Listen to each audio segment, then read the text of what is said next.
Hi guys, today we'll talk about how can you enable this sign or know how you can do that on your iPhone. So you just follow these ways and it's going to work with you.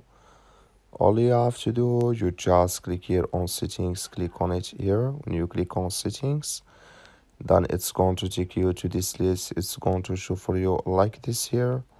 So then you click here on your name here, just click on it. You come to next step here, it's going to show for you like this here. So then you click here on iCloud. You come to next step here, it's going to show for you like this. You go down here.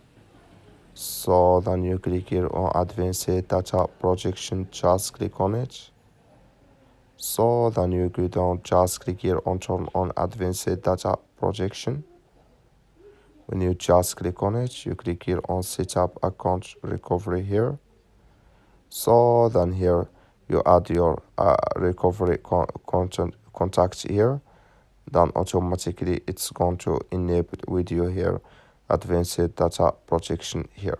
As all, thank you for watching. Don't forget to support us by liking and subscribe.